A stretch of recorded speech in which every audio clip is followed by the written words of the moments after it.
So Flip is a two-hander about two best friends who want to become influencers. And it's kind of dystopian because it's kind of taking where AI is now and making it worse. It's on the path already. So it's a sort of dystopian comedy um, about two best friends who kind of their friendship completely gets destroyed, and more importantly, sort of one of the characters, her relationship to herself is also destroyed. Like her sense of self is destroyed because it's all for all for the fans and nothing for herself.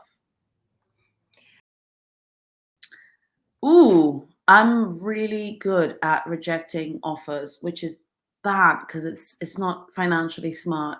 Um, but yeah, I'm really interested in plays that are playful or like inherently theatrical or political.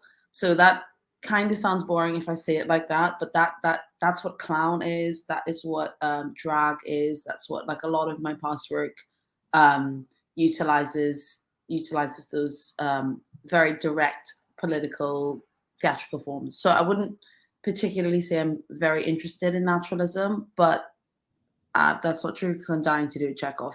But I'd say I'm drawn to like fearless and political shows, which is what Flip is. So I think I was really lucky because I didn't interview for it. It was that Racheal, the writer, has seen some of my work and wants me to be myself with her work, which is really great. So I mean, I'm really excited by the play.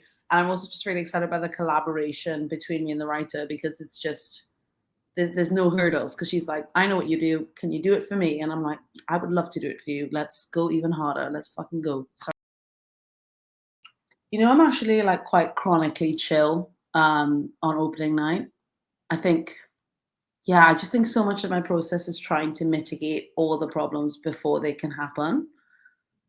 I don't know. This is going to sound really wanky, unless it's like something props wise that like can break or can go wrong. I have just complete faith in the actors and the stage management and the team. So like by the time we're at press, I'm kind of like, you guys rock. And if the critics don't like it, I just don't care if the critics don't like it because I have great taste. So maybe I'm really quite cocky about that. And personally, I'm kind of like, let's have a drink, man. Like this show's good.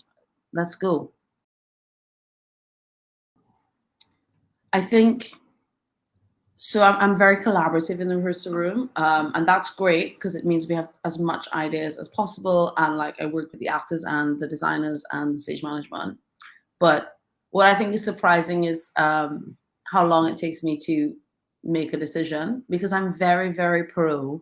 We've not locked this in yet. Let's run it this way. Let's try it this way. Let's try it this way. So I think I don't know. I feel like a lot of people who don't know theater think that it's like film, where like this genius author comes in and it's just like you're gonna sit like this and you're gonna like twitch your eyebrow and it's gonna be a close up. Whereas with theater, it's like a playground for me. Obviously, like oh god, like I do make decisions. I'm good at my job, but I think it is quite surprising how in theater, like I'm kind of like, right, what's the funniest thing? What's the silliest thing we can do? This isn't naturalism. We can get inflatable boobs. Like what's funny? Let's try it.